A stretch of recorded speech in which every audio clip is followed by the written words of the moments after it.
Hello friends, welcome to kanishk kitchen. நாம் இன்னைக்கு masala omelette எப்படி செய்யலான்னு பார்க்கலாம். நான் இன்னைக்கு இந்த மசாலா ஆம்லெட் செய்கிறதுக்கு ஒரு முட்டை எடுத்திருக்கேன். நாம் இந்த முட்டையை உடைச்சி பவுலில் ஊற்றிடலாம். அப்புறம் இது கூட ஒரு பாதி வெங்காயத்தை பொடியாக கட் பண்ணி வச்சுருக்கேன், அதையும் இதோடு சேர்த்துடலாம். அப்புறம் ஒரு பச்சை மிளகாயை பொடியாக கட் பண்ணி வச்சுருக்கேன், அதையும் இதோடு சேர்த்துடலாம். அப்புறம் 1/4 ஸ்பூன் மிளகாய்த்தூள், 1/4 ஸ்பூன் மிளகுத்தூள், அப்புறம் கொஞ்சமாக மஞ்சள் தூள், தேவையான அளவு உப்பு, அப்புறம் கடைசியாக கொஞ்சமாக கொத்தமல்லி இலை, அதையும் இதோடு சேர்த்து நாம் இது எல்லாத்தையும் நல்லா கலந்துக்கலாம்.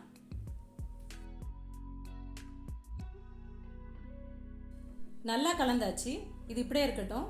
இப்போ நம்ம ஸ்டவ் ஆன் பண்ணி பேன் அடுப்பில் வச்சிடலாம். பேன் நல்லா சூடானதும் நாம் இதில் ஒரு ஸ்பூன் ரீஃபைண்ட் ஆயில் சேர்த்துடலாம்.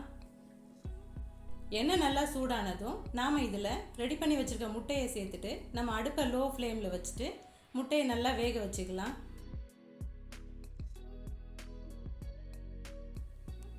முட்டை நல்லா வெந்ததும் நாம் இதை திருப்பி விட்டுட்டு இன்னொரு பக்கமும் நல்லா வேக வச்சு எடுத்துக்கலாம். இப்போ நம்மளோட மசாலா ஆம்லெட் ரெண்டு பக்கமும் நல்லா வெந்து ரெடி ஆயிடுச்சு. நாம் இப்போ இதை எடுத்து வேறு ஒரு பிளேட்டில் வச்சிடலாம். நம்மளோட டேஸ்டியான மசாலா ஆம்லெட் ரெடி ஆயிடுச்சு. நீங்களும் இந்த ரெசிபியை ட்ரை பண்ணி பாருங்கள். ட்ரை பண்ணிவிட்டு எப்படி இருந்ததுன்னு கமெண்ட் பண்ணுங்கள். இந்த வீடியோ உங்களுக்கு பிடிச்சிருந்தா லைக் பண்ணுங்கள், ஷேர் பண்ணுங்கள், மறக்காமல் சப்ஸ்கிரைப் பண்ணுங்கள்.